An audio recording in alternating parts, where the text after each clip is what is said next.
And to think I thought the Hawks were going to have a chance to win this one. Well, I just finished watching the game 6 and the Hawks just absolutely crapped the bed against the Bucks in game 6. So, Bucks are moving on to the finals and I really thought the Hawks were going to win 7. I was really high on this team after seeing them beat the Sixers and beat the Knicks and seeing how that team like gelled together as a unit, cohesive unit, as most people would say. And I mean, it's you can't have Trey carrying this whole team.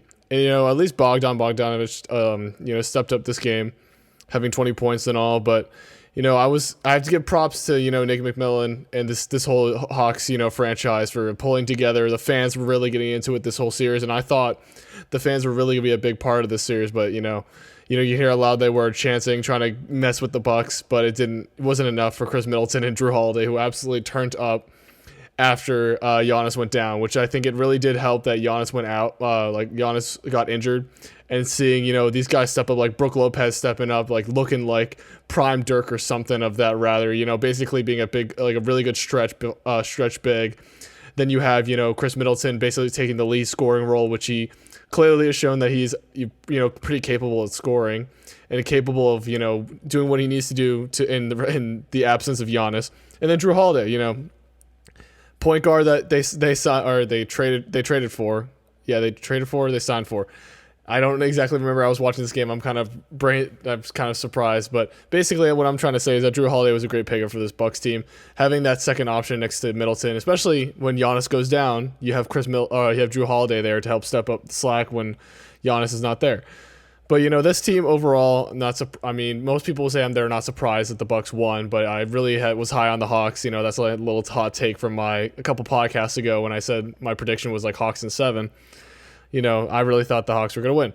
But now it's over. Hawks, eliminated. Bucks moving on to the finals against the Suns. Game 1 going to happen in a couple of days. I'm going to go into my predictions next week in next week's podcast, but right now, Hawks, I think they did a great job. Give props to Nate McMillan, and I definitely think Nate McMillan needs to get signed to the Hawks immediately as their head coach, because I think he did a great job this playoffs for what he was given. I think he stepped in midway through the season when they fired Lloyd Pierce halfway through the season, so he did a great job for what it was. He's worked with this team for a while now.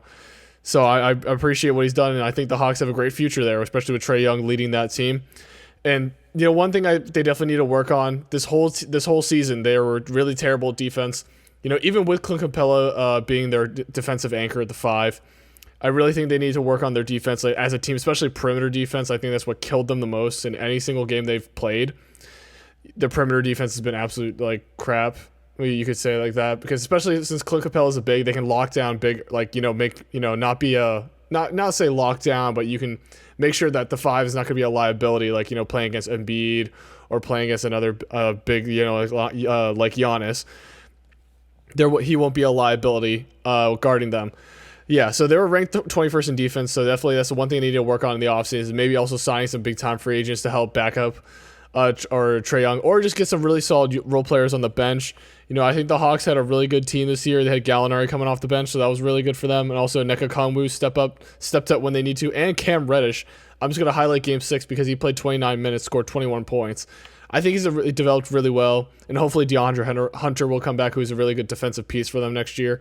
So I think this Hawks team has a really good future and a really good potential next year to really step it up and play a lot better than they did, like they did this year. So I'm hoping, I'm really high on this Hawks team. I really appreciate, a little bit of parity in the playoffs. It was really exciting watching them, come back from, or just I guess not coming back from, defying odds. And just being the unexpected team to make the Eastern Conference Finals, of all things. None of us predicted this. All of us had Nets or Sixers making the final, the Eastern Conference Finals. But you see the Hawks make it. So, good. Congrats to them. Congrats. I'm not saying congrats to them, but great job, Hawks. But congrats to the Bucks for moving on to the finals. Hopefully Giannis will be back. That's my whole question. That's probably what I'm gonna title this video. But will Giannis be back, or will Giannis? What would I type this? Yeah, will Giannis be back? I think that's the biggest question for the Bucks when it goes to the finals.